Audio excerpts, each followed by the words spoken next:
Assalamualaikum. Welcome to the compiler construction course in lecture number 3. Last lecture में हमने बुनियादी तौर पर टाइप्स ऑफ कंपाइलर्स की बात की थी कि कितनी तरह के कंपाइलर्स होते हैं, जिसमें 2 पास कंपाइलर मैंने कहा होता है, एक 3 पास कंपाइलर होता है। तो हमने 2 पास कंपाइलर को लेके आगे उसको एक्सप्लेन किया था और 2 पास कंपाइलर के बुनियादी तौर पर 2 हिस्से या 2 कंपोनेंट्स की बात की थी, जिसमें फ्रंट एंड और बैक एंड। उनको हमने इंडिविजुअली इंट्रोड्यूस किया और फिर उसके बाद फ्रंट एंड को मज़ीद आगे 2 हिस्सों में डिवाइड कर दिया, जिसमें स्कैनर या जिसको लेक्सर भी कहते हैं और पार्सर। और फिर हमने स्कैनर और पार्सर की एक इंट्रोडक्शन लेवल के ऊपर बात की कि इनका दोनों का क्या पर्पस होता है। अब बेसिकली स्कैनर को हम सोर्स कोड प्रोवाइड करते हैं और वो उसके टोकन्स बनाता है, और वो टोकन्स क्या होते हैं ये भी हमने रिसेंटली लास्ट लेक्चर में डिस्कस किया। और वो टोकन्स बन के फिर आगे पार्सर के पास जाते हैं और पार्सर फिर उसके साथ एनालिसिस करके सिंटैक्स एनालिसिस करता है, उसका सिमेंटिक एनालिसिस करता है और फाइनली वहाँ पे आईआर यानी इंटरमीडिएट रिप्रेजेंटेशन जनरेट कर देता है। तो ये लास्ट हमारी डिस्कशन हुई थी और फाइनली हमने फिर आगे स्कैनर को थोड़ा सा डीपली एक्सप्लेन किया और फिर पार्सर को डीपली एक्सप्लेन किया और उसमें कॉन्टेक्स्ट फ्री ग्रामर आई और हमने वो देखा उसको डिटेल से।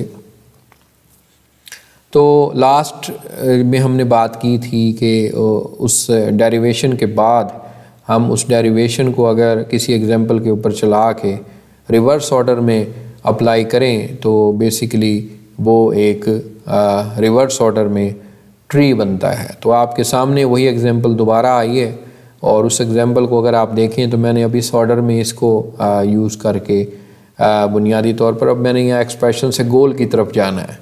तो वहाँ से जो एक ट्री बनता है उसको हम पार्स ट्री कहते हैं या सिंटैक्स ट्री कहते हैं। तो जैसी वो बात है, to recognise the valid sentence in the some CFG we reverse this process and build up the parts, यानी इसको हम रिवर्स ऑर्डर में अप्लाई करना है और उस केस में हमारे पास एक पार्ट्स ट्री या सिंटैक्स ट्री वगैरह जनरेट होता है। तो अब आप देखें कि आपके सामने वो रिवर्स ऑर्डर में अप्लाई हुआ और फाइनली एक पार्ट्स ट्री बनेगा।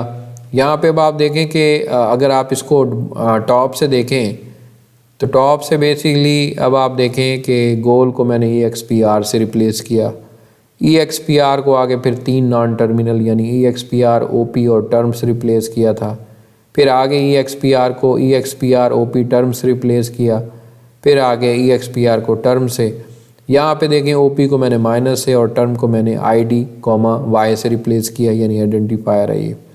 उसके बाद टर्म को मैंने नंबर 2 से रिप्लेस किया, इसको मैंने OP को प्लस से रिप्लेस किया। तो अब आप यहाँ से देखें कि जो लीफ नोड्स हैं इसके इस ट्री के, जो कि ID, X है और ये नंबर है, इन दोनों को आप यहाँ देखें ऐड करेंगे और बेसिकली अब आप इसको रिवर्स ऑर्डर में देखें तो ये टर्म में आगे जाएगा और टर्म फिर EXPR में, फिर ये आगे ये भी आगे टर्म में रिप्लेस हो गया, ये ऑपरेटर भी OP में रिप्लेस हो गया, तो फिर ये तीनों चीज़ें आ गई EXPR में। तो आप इस तरह रिवर्स ऑर्डर में भी ऊपर जा सकते हैं।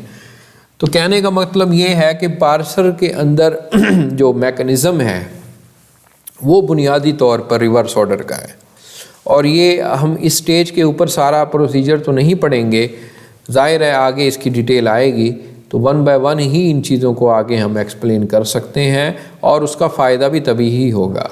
इस स्टेज के ऊपर सिर्फ मकसद यही था कि सिंटैक्स ट्री या पार्स ट्री किसे कहते हैं उसको अब आप देख लें कि वही जो डेरिवेशन थी उसको मैं ट्री की शक्ल में भी एक्सप्रेस कर सकता हूँ। आगे बुनियादी तौर पर इनकी डिटेल आएगी तो वो चीज़ जो है हम देखेंगे आगे। नेक्स्ट जो चीज़ है उसको हम बोलते हैं एब्स्ट्रैक्ट सिंटैक्स ट्री। AST जो है वो एक और टेक्निक है जो कि पार्सर के अंदर इस्तेमाल होती है और ये बेसिकली पार्स ट्री की एक शॉर्ट फॉर्म है, ऐसे कह लें कि अगर आप पार्स ट्री को शॉर्ट कर दें या टू द पॉइंट कर दें, the parse tree contains a lot of unneeded information. कि पार्स ट्री जो अभी हमने रिसेंटली देखा है उसमें कुछ ऐसी इंफॉर्मेशन है जो हमें नहीं चाहिए, तो एलिमिनेट कर देते हैं। तो कंपाइलर बेसिकली AST इस्तेमाल करते तो एब्स्ट्रैक्ट सिंटैक्स ट्री जो है वो इस्तेमाल करते हैं।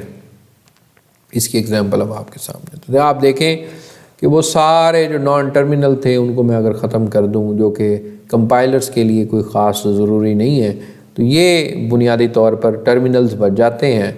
और अब आप देखें कि क्या हुआ कि ये प्लस रह गया और ये माइनस रह गया। अब ये दोनों आपस में प्लस होंगे और इनका रिज़ल्ट फिर आगे y से माइनस होगा, तभी रिज़ल्ट आएगा ना। तो ये आप देखें कि AST काफ़ी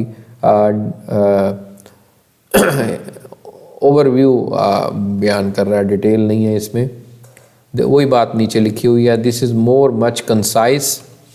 और AST summarise the grammatical structure without the detail of the derivation. इसमें कोई किसी भी डेरिवेशन की डिटेल में मुझे नज़र नहीं आ रही, तो ये भी इसका एडवांटेज है और इसको हम आगे यूज़ कर सकते हैं।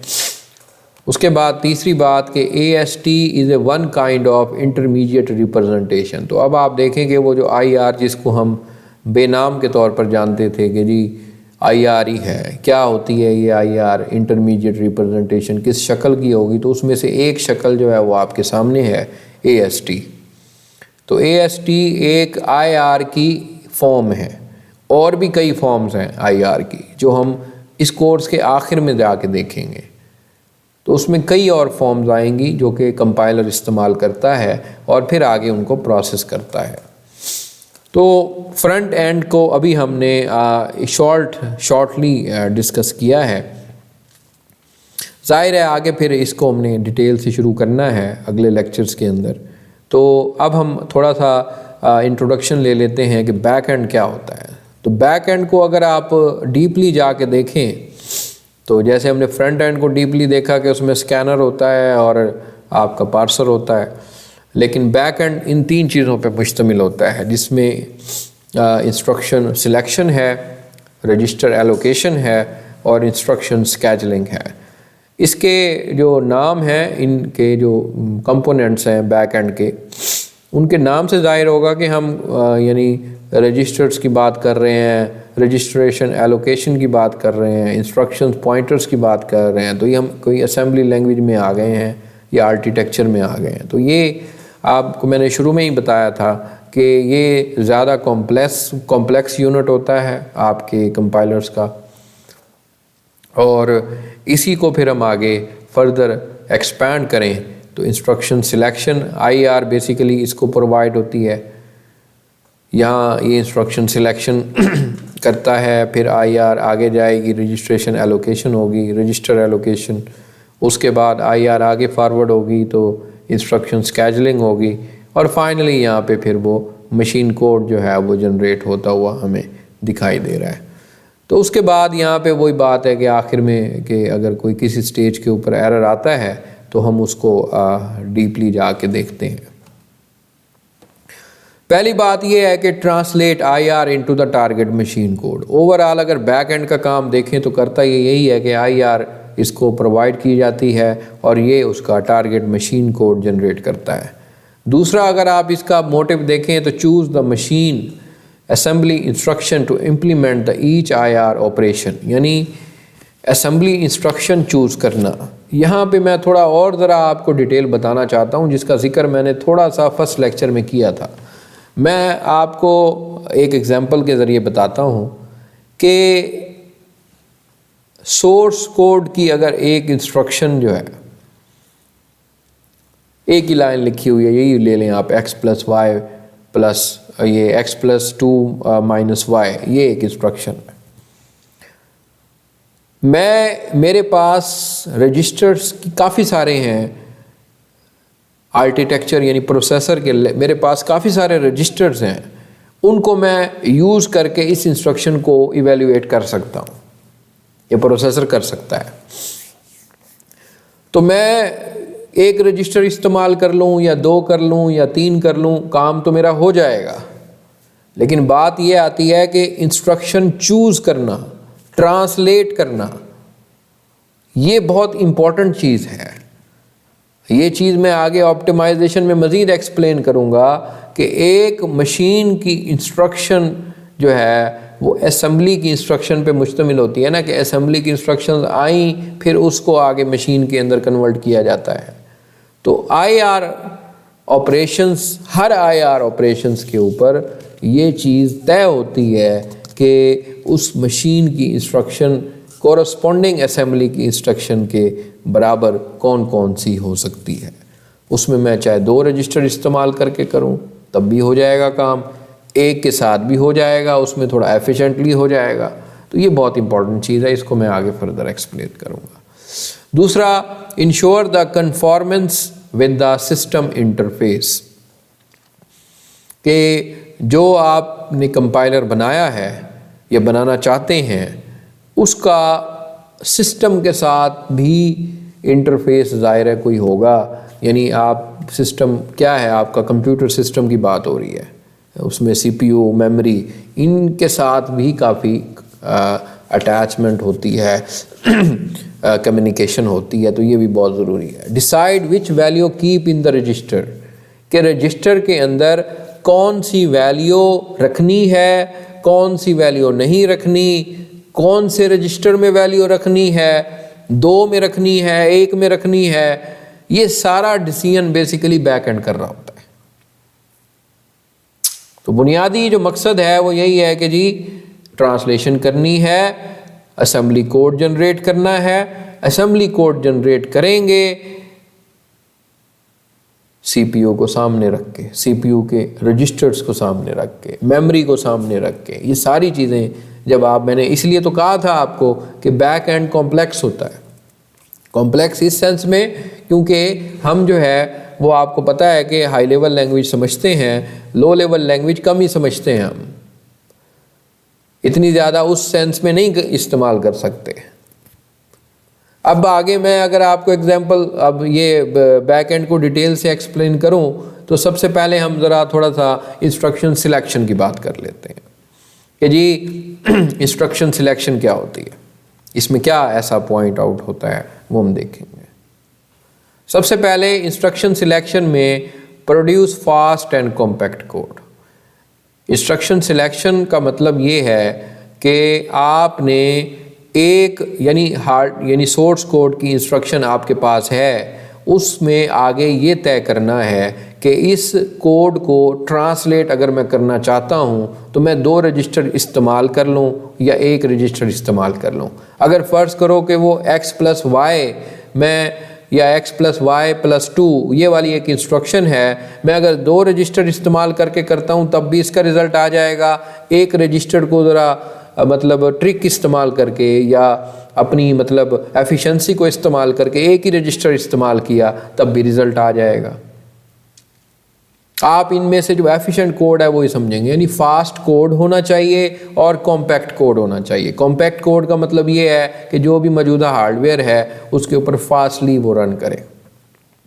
तो मैंने आपको कहा था कि ये तय करना कि कौन सी इंस्ट्रक्शन इस कोरस्पॉन्डिंग कोड के लिए बनेगी, ये सिलेक्शन करना भी बैकएंड का पहला काम यही होता है।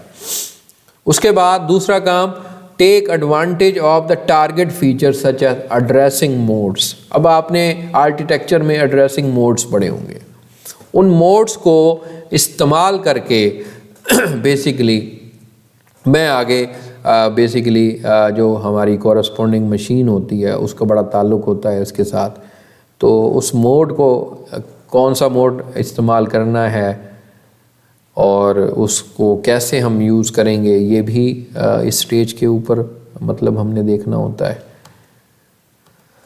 ये हम सिर्फ ओवरव्यू ले रहे हैं, आगे इनकी डिटेल आएगी जब हम पढ़ेंगे, तो ये जस्ट मैं फास्टली इनको गो थ्रू करूँगा। The view as the pattern matching problem, dynamic problem.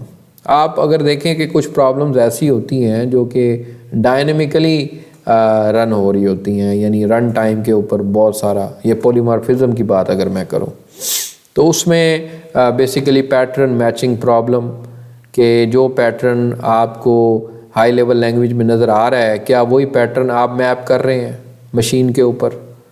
ऐसा तो नहीं है कि जी आप वहाँ पे कोई मतलब ये सिमेंटिक एनालिसिस वाली बात आ जाती है कि जी वहाँ पे जो मतलब करना मैं चाह रहा हूँ हाई लेवल लैंग्वेज में, क्या वही पैटर्न है। अब ये मिसाल के तौर पर जो डिज़ाइन पैटर्न्स होते हैं अगर सॉफ्टवेयर इंजीनियरिंग में, उनमें से मैंने ऑब्जर्वर पैटर्न इस्तेमाल किया है। तो ऑब्जर्वर पैटर्न का जो लॉजिक होता है बुनियादी तौर पर वो मुझे पता है, हाई लेवल लैंग्वेज में मैंने उसको इम्प्लीमेंट भी कर दिया। क्या ऑब्जर्वर पैटर्न इम्प्लीमेंट हुआ हमें मशीन में भी दिखाई दे रहा है? क्या उसका कोड वैसे चल रहा है? ये चीज़ तय करना भी ज़रूरी है। तो आज के लेक्चर को हम यहीं पे ख़त्म करते हैं। और आज के लेक्चर के अंदर बुनियादी तौर पे हमने सबसे जो इम्पॉर्टेंट चीज़ है वो AST देखा, एब्स्ट्रैक्ट सिंटैक्स ट्री क्या होता है, उसका क्या रोल है। और उसके बाद हमने बैक एंड को डिटेल से स्टार्ट कर दिया। आज थोड़ा सा हम ये डीप लेवल पे तो नहीं देख रहे इन चीज़ों को, ज़ाहिर है वो आगे ये हमने कोर्स में सारा पढ़ना ही है। तो बैक एंड को हमने थोड़ा सा आज देखा है, आगे हम ये जो रजिस्टर एलोकेशन है, ये इंस्ट्रक्शन स्केजुलिंग है, इसके बारे में हम अगले लेक्चर में बात करेंगे कि इसमें क्या चीज़ें देखी जाती हैं। और ज़ाहिर है ये एक कॉम्प्लेक्स कंपोनेंट है। आपका जो माइंड है वो मशीन के लेवल तक पहुंचेगा तभी आप इस चीज़ को ज़्यादा कैप्चर करेंगे। आप ऐसा नहीं है कि जी आप तो हायर लेवल पे बैठे हुए हैं, मैं जी समझता हूँ कि इंटीजर क्या होता है, जी फ्लोटिंग पॉइंट क्या होता है, लेकिन मुझे रजिस्टर का पता ही कुछ नहीं है। मुझे ये ही नहीं पता कि CPU के अंदर रजिस्टर कितनी किस्म के होते हैं। मुझे ये ही नहीं पता कि जी AX रजिस्टर किस लिए इस्तेमाल होता है, BX किस लिए होता है, CX DX ये रजिस्टर, बेस रजिस्टर क्या होते हैं, इंडेक्स रजिस्टर क्या होते हैं, एड्रेस रजिस्टर क्या होते हैं, फ्लैग रजिस्टर्स क्या होते हैं। इनका आपको अगर अंदाज़ा नहीं है तो फिर ये क्या चीज़ समझ आएगी आपको। तो मैं अक्सर अपने स्टूडेंट्स को ये बात कहा करता हूँ कि हर कोर्स का कोई लर्निंग पर्पस भी होता है। कुछ सारी गेम पेपरों की और नंबरों की नहीं होती कि जी बस ठीक है जी ये कोर्स हम पढ़ लेंगे, ये स्टार्ट हो गया, अब जी ये इसकी कोई ख़ास मतलब कोर्स आउटलाइन होगी, हम उसके मुताबिक याद कर लेंगे, पेपर में लिख लेंगे और काम ख़त्म। ऐसा नहीं है। तो ये कोर्स आप देखें कि प्रैक्टिकली है, थ्योरी ऑफ ऑटोमेटा आएगी, कोई थोड़ी सी आपके जहन में आर्किटेक्चर थोड़ा सा बना हुआ होगा प्रोसेसर का, तभी ये कोर्स आपको पढ़ने में मज़ा भी आएगा और पता भी चलेगा कि आप लर्न कर रहे हैं कुछ। अगर आपको रजिस्टर्स का पता नहीं है तो ये बैक एंड आप क्या उसको प्रोसेस करेंगे। तो यही चीज़ें होती हैं कि हायर लेवल का कोर्स जो होता है उसमें जो पुराने कोर्स आपने पढ़े होते हैं वो ज़रूरी होते हैं। अगर वो ज़रूरी नहीं होते तो फिर क्यों पढ़ाए गए हैं आपको, ये ज़रा सोचें बैठ के कि क्यों पढ़ाए गए हैं। थ्योरी ऑफ ऑटोमेटा क्यों पढ़ाया गया आपको। मुझसे अक्सर लोग उस कोर्स के अंदर सवाल करते थे भाई ज़िंदगी में इसका क्या इस्तेमाल है, भाई ज़िंदगी में यही इस्तेमाल है, भाई कंपाइलर बनाने के लिए, मशीन लर्निंग के लिए, डीप लर्निंग के लिए ज़रूरी है ये कोर्स। ऑटोमेशन करनी है, हमने मशीनों के अंदर ऑटोमेशन देखते हैं तो ऑटोमेटा चाहिए भाई उसके लिए। तो इसलिए अपने आप को ज़रा थोड़ा सा क्रिटिकल थिंकिंग बनाएं, अपनी लर्निंग पर्पस के लिए अपने आप को तैयार करें और ताकि इस कोर्स के अंदर आप उसका भरपूर फ़ायदा उठा सकें। तो आज के लेक्चर को हम यहीं ख़त्म करते हैं। आने वाले लेक्चर तक के लिए खुदा हाफ़िज़।